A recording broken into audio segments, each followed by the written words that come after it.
If you think remote work is the problem, think again. My guest today, Academy Award winner Stephen Puri, has led global teams on some of the biggest movie franchises ever made and built startups that raised over 20 million. He says the real emergency isn't where your team works, it's where you can create the conditions for flow. And in this episode, he shows us how.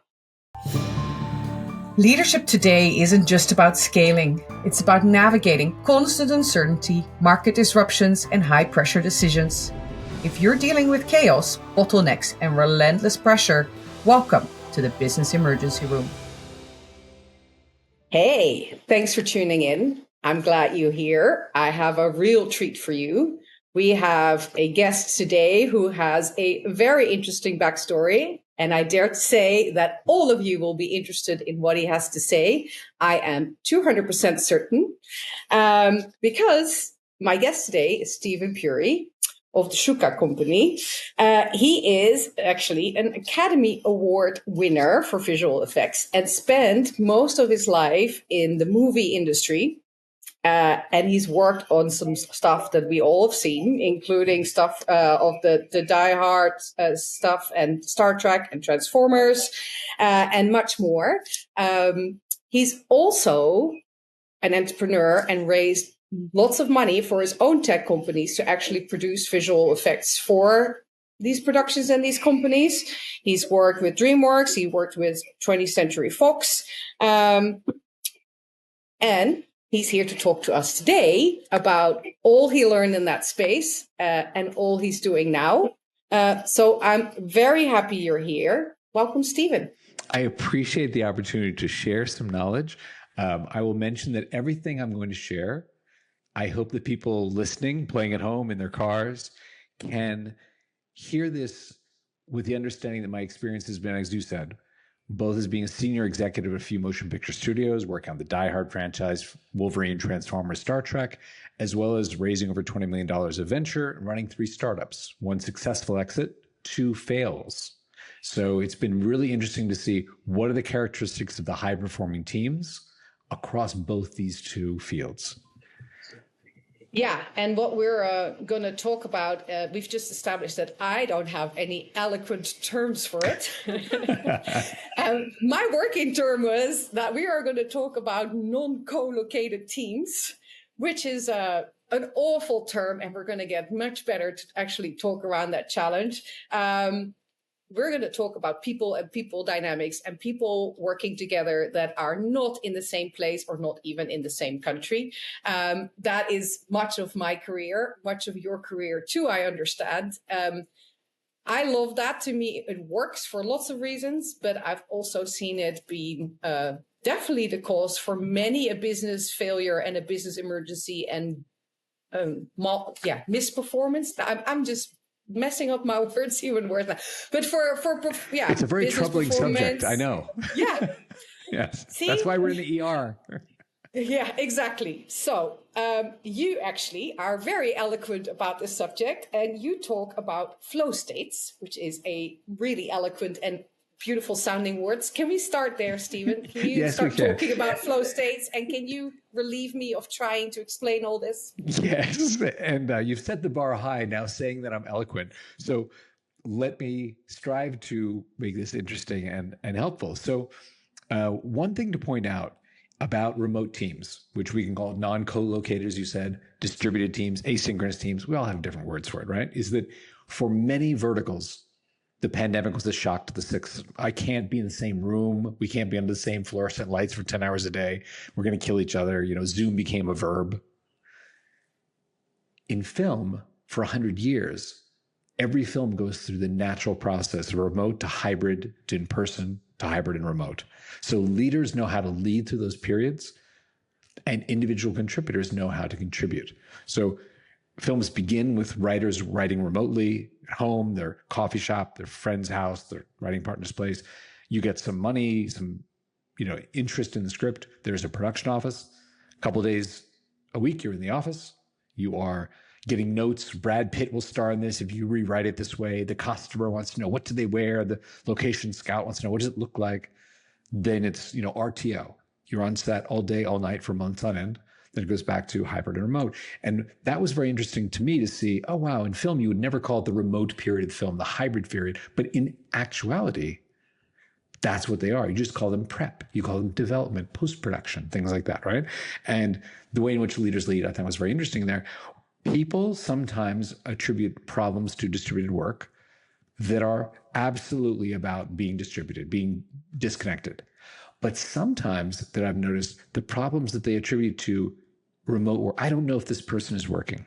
I don't know if this is actually a hiring problem. Because they'll tell you this, the leaders who understand they have two very large responsibilities. They have to articulate the vision. We are here to cure cancer. We are here to find oil. We are here to, come up with the next great film, whatever it is. You have to express that clearly. And if you can do that, and you can express culture, which is the values, which is how do we treat each other? How do we treat our competitors? How do we treat our customers? If you've done those well, then you will hire well. And then I don't have to worry, is Sam at home working on this? No, Sam is super engaged in curing cancer. Like his dad died of cancer. I don't have to watch him under fluorescent lights to know that. But often hiring problems are made or exacerbated by remote working. Now, when you ask me about flow states, which is close to my heart, and thank you for bringing that up, right? So here's the thing I think is most interesting as a leader. Ultimately, we don't really want people returning emails and returning Slacks, stuff like that. It gets done. But what we want is someone to walk into the staff meeting and say something that they realized the day before, something they thought on that makes everyone in the room go, that, what she just said, we should do that. That changes the trajectory of our company. So in order for that to happen, like a farmer, you have to create fields that are fallow. You have to then seed them. You have to give them nutrients. You have to understand what are the conditions precedent where I get more people who come to the staff meeting with, wow, and fewer people who are like, well, I returned all my emails. Do I get a gold medal? No one cares really. I mean, you have to do it, but it doesn't distinguish you from your competitors, right? So let's talk about that. What are those conditions precedent? Flow states are an amazing, and smart people have written about this. So please don't attribute this to me. I'm just here to bring it to this conversation, okay? Flow states are an amazing tool. And I'll tell you a personal story. Before I knew the term flow state, I had my first experience of that. I was on a plane. I was flying from Austin to San Francisco to meet my team the next morning, and I wanted to illustrate a feature. Hey guys, I have an idea. Got on the plane, it was an Alaska flight, the Wi-Fi was out, we took off, we landed 15 minutes later. I was certain the engine had fallen off. There's some emergency, they don't want to scare us, they're not telling us what's wrong. We're in Dallas. We were in San Francisco. 2 hours and 40 minutes had gone by. I had absolutely no idea. I could not tell you if the drink cart went by. I couldn't tell you who was sitting next to me in 14C, right? That experience of, wow, my work is done. It was done at a high level. I didn't feel the need to revise my designs. I was like, this is actually in Figma what I had in my head. And I didn't have to race to my hotel room to try and finish it up before the morning meeting. I could call a friend in SF and say, hey, man, I have a free night. Let's go to dinner. That was an amazing experience. Now, when you start to read these smart people who for decades have written about these sort of things, Mihai Csikszentmihalyi, Hungarian-American psychologist, he had a strong thesis. He said, high performers seem to have very similar ways they talk about these concentrated states where they do the things that make them famous or move their careers or the world forward. I want to discover what that is like Prometheus and bring it down to the rest of us. At the end of his research into inventors, scientists, artists, athletes, he said, I'm writing this book. I'm going to call it Flow. I think this is the most beautiful metaphor because we are all paddling on the water. But these people go further and faster because they know how to align their boats with the current. Okay. So what I love what I'm hearing, and I'm glad that you indeed eloquently are able to describe this. So the flow states is about tuning into each other at a different collaboration level, right? It's about co-creation. It's about the energy, about where 1+1 is more than 2, where there is constructive energy to deliver together. I worked in the dirty oil industry, right? Not very pretty.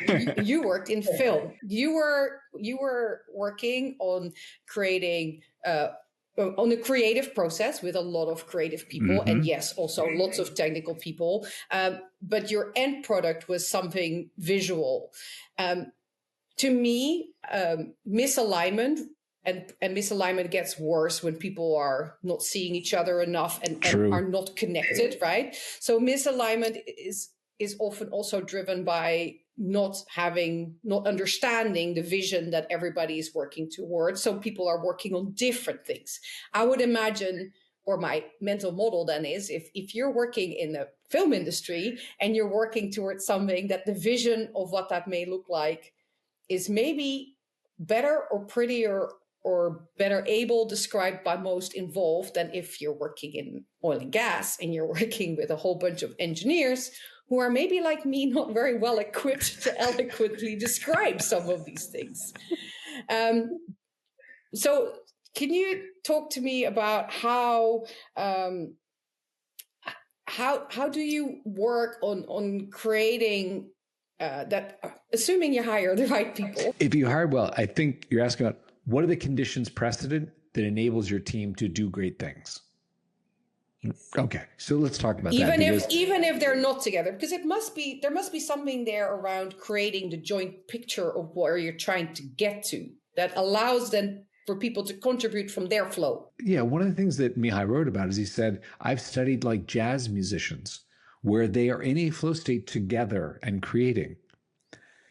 Those states still have some of the same hallmarks of an individual flow state. And let me just for 5 seconds talk about that, which is very often in a flow state, he said, you lose track of time. I had experienced that on the plane.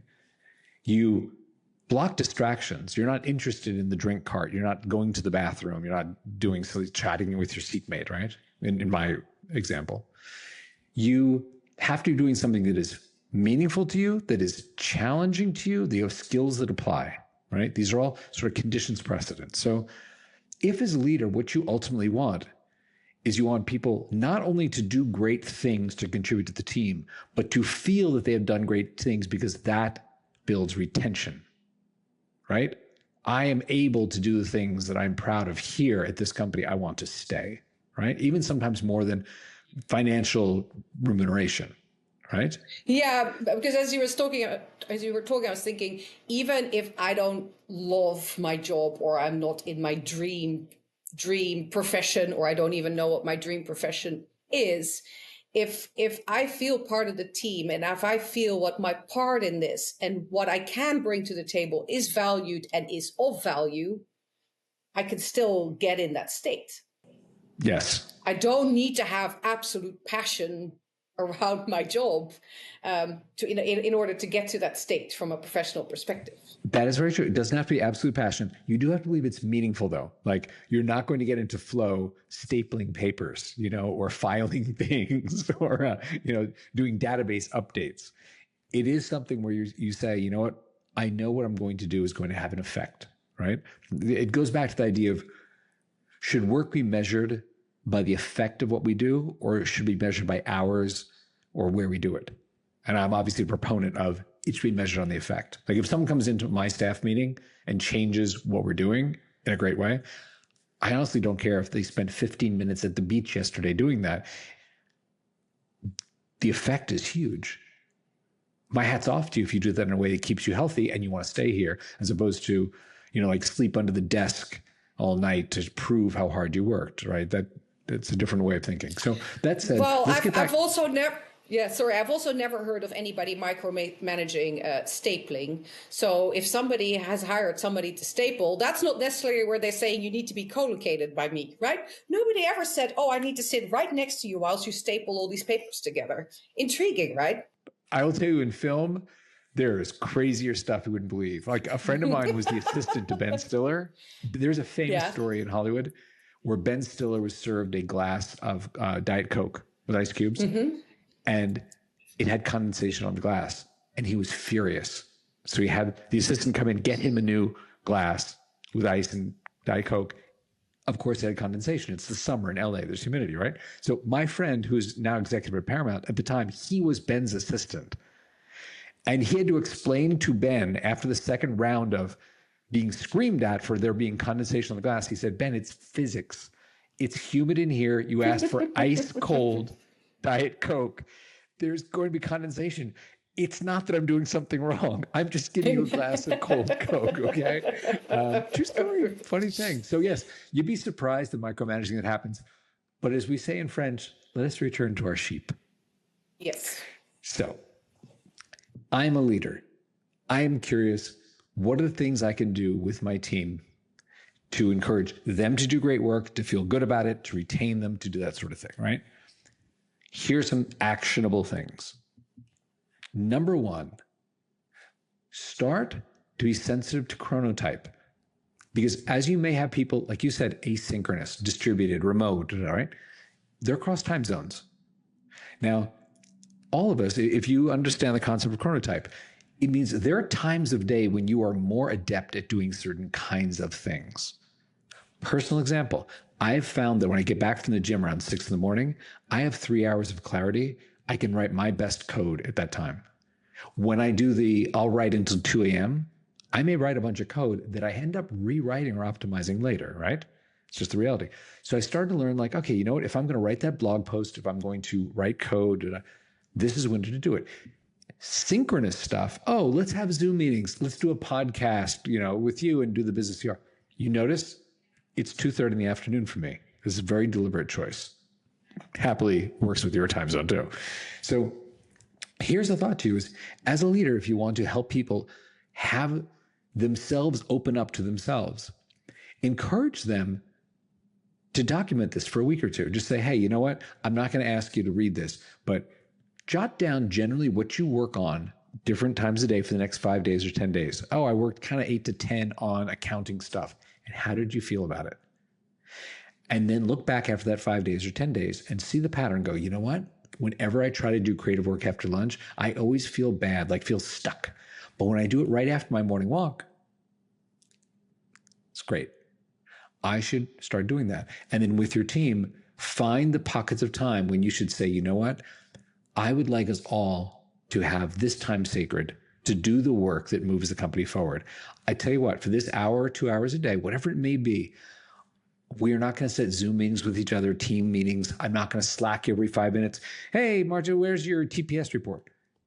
Because what I believe, if you trust your employees, if you've hired well, is in that hour, 2 hours, you are going to start generating the things that in the staff meeting we go, oh my God, yes. Where that is an insight about our customer funnel that we didn't have in those 15-minute increments. We didn't have in the thing, right? So that idea of chronotype, easy to figure out.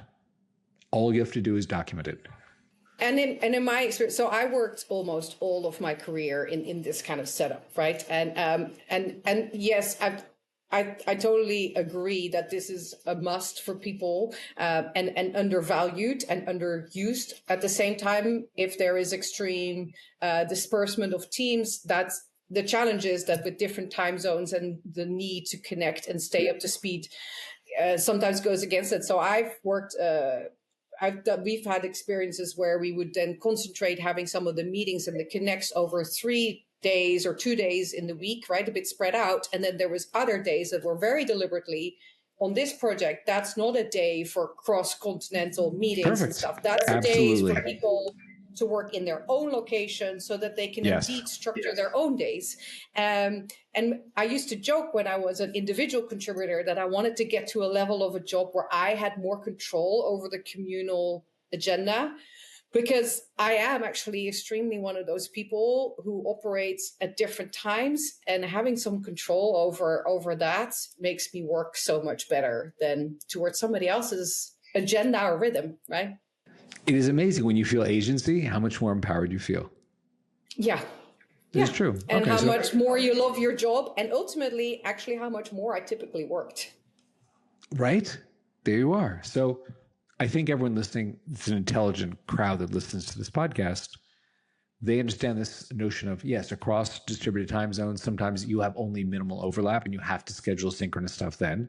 But also, as you become aware of your team, you may recognize there are times a day when they should be doing certain things, including for yourself. It is very easy as a leader to let your entire day be meeting to run to meeting to run to meeting to run to meeting, right? Which may accomplish a lot of meetings. But does it give you the time to do the thing to say, I see where the world is going. We should go that direction. Right? So there's that. Going back to what people don't like, or the misconceptions around it not working, right? Or it failing. We talked about hiring, right? So Yes. If you are hiring the wrong people, or you're already disjointed or misaligned, or you don't have clarity on vision and goals, and you can't actually explain your people where you want to get to so that they can deliver from their own best self and contribute to that. We talked about chronotypes. We talked about, needing to balance in that. What else is the big misconception that we can debunk here about why it wouldn't work, or what can you do to make it work better? Well, I'll tell you that there are things which I have authority. I can speak about those, and others where I have opinions, and I'd like to bifurcate those, right? Right. Okay. So I can tell you authoritatively what I've seen done with remote teams, because in film, for example, even more than what I'd seen before the pandemic in tech, right? The pandemic, everyone's remote, but tech wasn't so remote before that, right? So it is this sense that often when you have a, walk around culture, oh, I drop in on you. How's that going with the thing? Do we have it ready for tomorrow morning? Is the slide deck ready for the, investor meeting, whatever? There is a continual sort of process of checking on how time is being spent and will we meet deadlines, right? Something that is a very successful productivity technique that not enough people do is time boxing, which is to say, you know what? Let us all agree individually or as a group, here's the amount of time that should be spent on something. And it's strangely, the Peterson sort of principle, it's strangely odd how things expand to fill the available time. And if you do say, this should take 90 minutes, like to revise this slide deck should take this, and you'll do it. And that sense of, well, what are tools? Like, for example, I built a flow state app that one of the things it does is it encourages you to time box, and it gives you regular check-ins. Like, hey, Margie, you're halfway through your time. Just check in and see, like, do you need to accelerate to get done in 90 minutes? That sort of thing. And this is a free technique. You can, if you create this in your team, a sense of like, hey, you know what? Let's do these things in a time boxed way. It's amazing the way it changes from like, hey, Friday we have a deadline. Just please get your stuff done by then, right?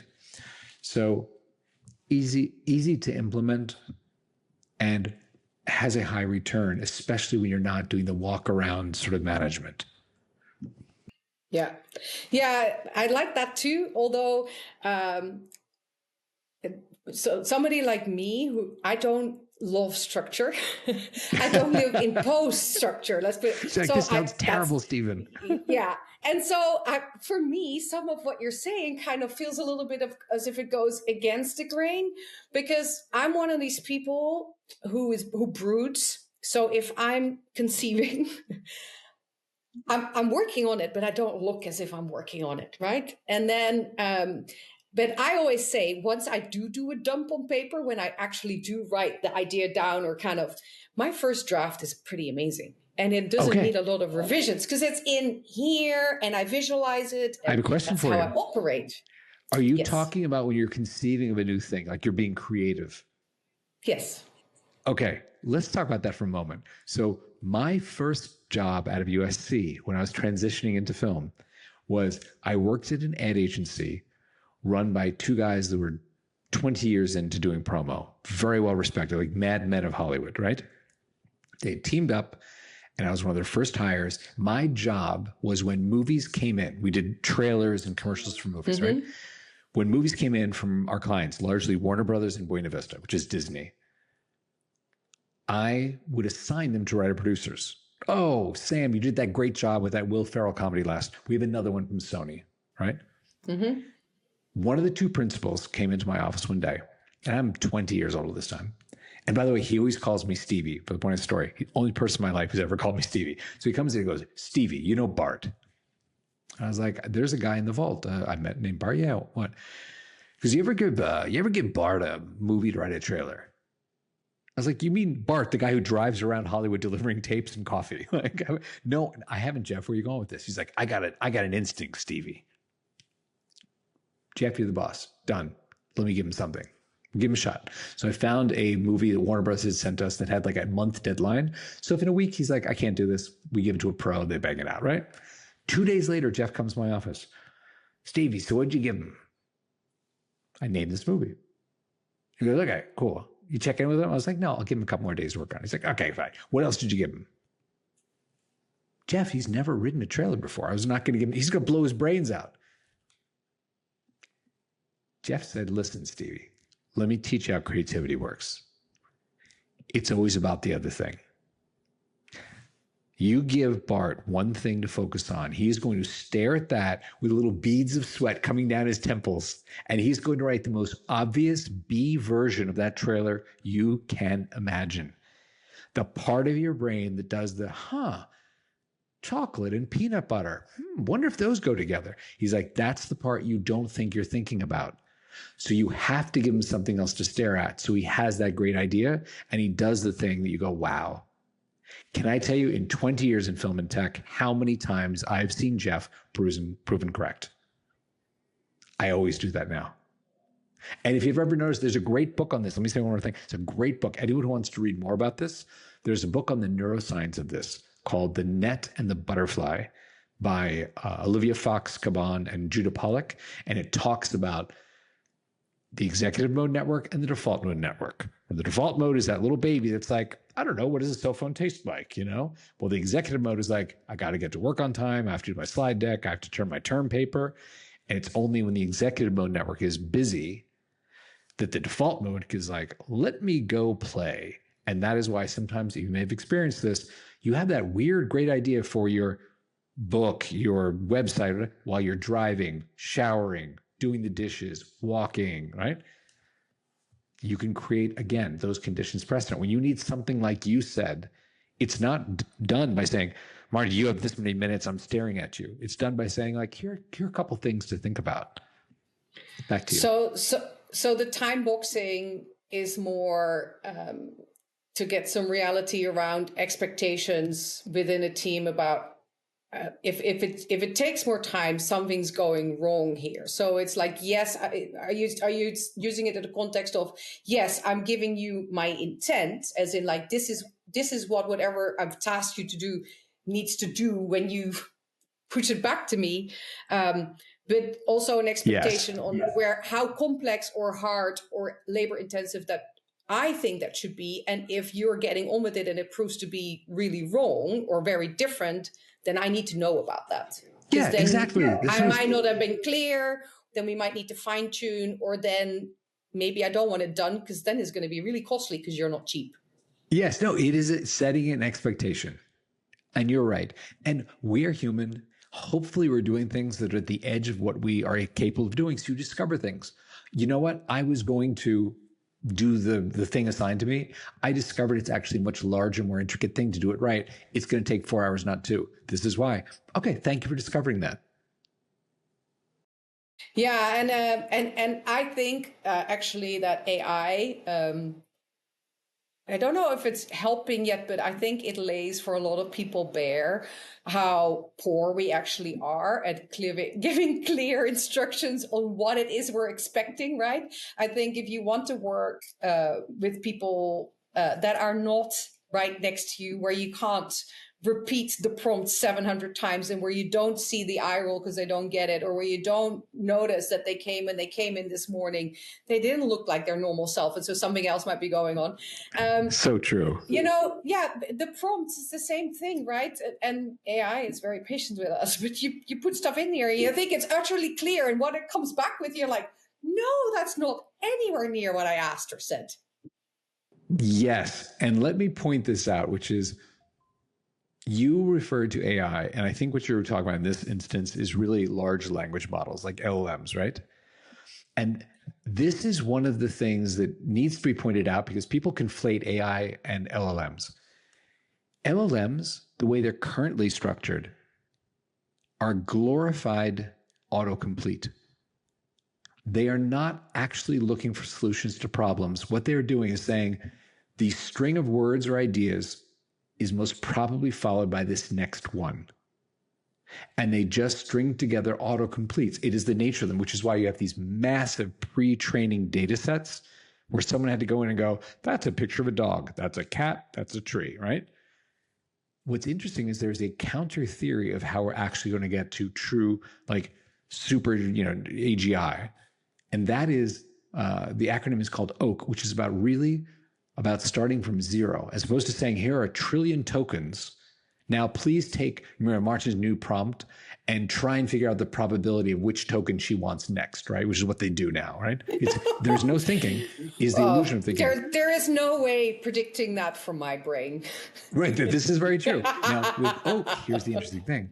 The idea behind that is start from zero like a child, let it make mistakes and learn from that and build actual knowledge of how to solve things, as opposed to, I have weights and biases, and in this vector space, I kind of know the word rainy is often near the word day. Let me see if that will make her happy. I'll just say rainy and see if that's the autocomplete she's looking for, because that's what they are. They're tokenized autocompletes right now. And it may be a window technology. This is the thing is, remember fax machines? Do you remember fax machines? You're not old enough to remember fax machines. No. All right. I think I had fax machines in the first 2 years of my career. That was about it. Okay. So fax machines were a window technology. There was a period of time when it made data liquid in a certain way, and then it became actually easier to send it as data, not as an image of a piece of paper. They worked really well, and then they were gone. That may very well be the case with LLMs right now, is the way in which we're doing this kludgy sort of hacked together way of doing autocomplete. In 5 years, we may laugh. Well, so still to me, I think the big benefit of people doing what I do, right? Trying to get these systems to help make daily life easier. I think it's great for people to actually exercise clarity around communication of what it is they really want, right? True. Because we all think we're so much clearer than we are. And so that should be a benefit that brings us back to our topic, right? That should aid in how we also communicate with our peers, right? We should be getting better to actually communicate something with less layers of stuff that only makes sense to us. Let us aspire to that. We're getting confronted every day, right, by the fact that we don't. Stephen, I think we could talk 100 years, but we don't have 100 years. But we did have fun. Yes, I do think people want to hear more from you, find you, know more about what you do. Can you tell us where they go? I would be happy to. I'll mention two things. If there's anything that I mentioned on this where someone wants to know more, please send me a link to that book. Please let me know, is there a blog post I could read that would help me with my team? My email address is very public. It is Stephen@thesukha, which is TheSukha.co for company, the Sukha company, the happiness company, right? So I respond to all my emails within 24 hours. If I'm not sick or traveling, I will not write you back a long email. You don't want to know the story of my life? I don't want to write it to you. But I will send you a link if you're like, hey man, that Olivia Fox book, what was that? Where can I get that? I will do that. So that is offer number one. Offer number two is if anyone is looking to get into a flow state, I built a website that is around, here are all the tools. I want you to experience this, right? I experienced it. It's amazing. It is obviously at thesukha, TheSukha.co, free for 7 days. We do team deals, all that. But more than anything, we have something great inside us. And I'm very I've been fortunate at this point, I'm kind of set for life. I'm really strongly behind this thesis that we have something great inside us. And the question of life is it going to die inside us or will we get it out? And I hope that the leaders listening to this want to draw that out of their team and the ICs find the place where they can sing their song, because that'll help make the world better and probably less divided one. What a lovely inspirational thought and concept to finish on. And I love meeting and having people here who want to give back, pay it forward, whatever it is that we attach to that. Another one where I don't have all the adequate labels readily available in my vocabulary. All the words in English. You're speaking in a second, Yeah. third language. I'm speaking my native language. It's easier. It's all good. I hope that our enthusiasm for not being co-located and that being a great concept and letting people work from where they need to be to have their best life, that we at least managed to bestow some of that infectious positive energy around that subject on you. Thank you very much, Stephen, for being here today. I loved having you. And thank you for tuning in all. I hope you will tune in some other time. And yeah, thank you, Stephen, very much. Thank you guys for listening. Bye now. That's it for this episode of the Business Emergency Room. If you are currently dealing with chaos or disruption in your business, please reach out. You can email, text, or call, and I will find a way to connect with you within 24 hours. I've helped others steer out of the storm, and I know I can help you too. Talk soon. Please like, subscribe, and share.